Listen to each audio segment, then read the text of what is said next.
Hello everyone, welcome back to our channel. ఈరోజు మనం హనుమాన్ జంక్షన్లో వేంచేసి ఉన్న శ్రీ అభయాంజనేయ స్వామి వారిని దర్శనం చేసుకుంటూ ఆలయం గురించి తెలుసుకుందాం. మనం చెన్నై కోల్కతా జాతీయ రహదారి పైన వెళ్తున్నప్పుడు హనుమాన్ జంక్షన్ రాగానే మనం అందరం వెతుక్కునేది ఆంజనేయ స్వామి యొక్క విగ్రహం.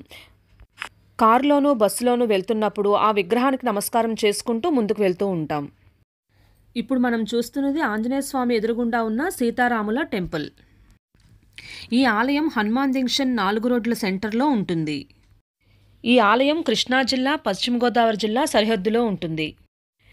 స్వామివారి గర్భగుడి పశ్చిమ గోదావరి జిల్లాలో, మెట్లు కృష్ణా జిల్లాలో ఉంటాయి.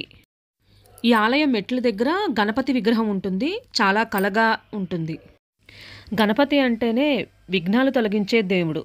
ముందుగా ఈ దేవుడికి నమస్కరించుకొని తర్వాత ఆంజనేయ స్వామిని నమస్కరించుకోవడానికి లోపలికి వెళ్తాము. పూర్వం ఈ ప్రాంతాన్ని నూజివీడు జమీందారు శ్రీ ఎంఆర్ అప్పారావు గారు పరిపాలించేవారు. ఆయన తండ్రి శ్రీ మేకా వెంకటాద్రి బహదూర్ గారు 1938వ సంవత్సరంలో ఇక్కడ ఆంజనేయ స్వామి విగ్రహాన్ని ప్రతిష్ఠించారు. జమీందార్ మేకా వెంకటాద్రి బహదూర్ హనుమాన్ జంక్షన్ ప్రాంతానికి వచ్చారు. అప్పుడు ఆయనకు విపరీతమైన ఆకలి వేయడంతో ఆహారం కోసం వెదికారు. ఎటు చూసినా బీడు భూములు, డొంకలు, ముళ్ళ పొదలతో నిండి అక్కడ అంతా నిర్మానుష్యకరంగా ఉంది. జమీందార్కి ఆకలి బాధ ఎక్కువైంది. ఇంతలో ఒక అద్భుతం జరిగింది. హఠాత్తుగా అక్కడికి ఒక కోతి వచ్చి జమీందార్ చేతిలో అరటిపండు పెట్టి అదృశ్యమైపోయింది. ఆకలితో ఉన్న జమీందార్ ఆ పండును భుజించగానే అతనికి ఎంతో శక్తి వచ్చినట్లయింది. సాక్షాత్తు ఆంజనేయుడే కోతి రూపంలో వచ్చి అరటిపండును ఇచ్చి వెళ్ళాడని గ్రహించి భక్తి పారవస్యంతో తన్మయత్వం చెంది శ్రీ ఆంజనేయ స్వామి వారి విగ్రహం అక్కడ ప్రతిష్ఠించారు.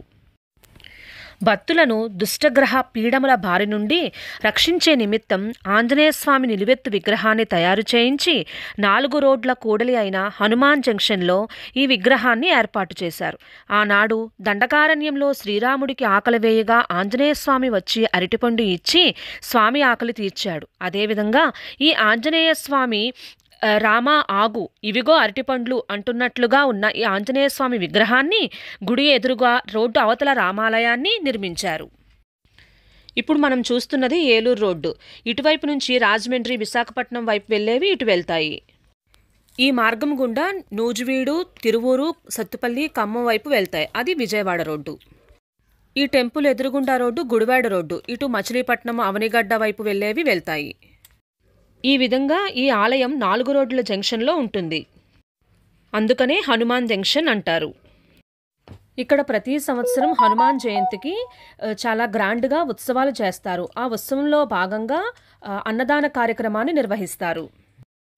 ది కృష్ణా జిల్లా లారీ ఓనర్స్ అండ్ అసోసియేషన్ వారి ఆధ్వర్యంలో ఇక్కడ కార్యక్రమాలు చాలా భారీగా నిర్వహిస్తారు.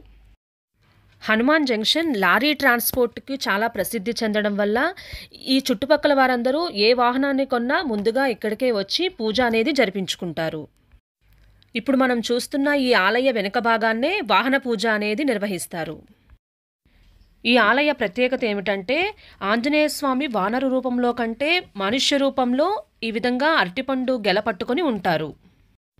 ఈ ఆలయాన్ని వీలున్నవారు అలాగే ఈ ప్రాంతం గుండా వెళ్తున్నవారు తప్పకుండా దర్శనం చేసుకోండి. Thank you.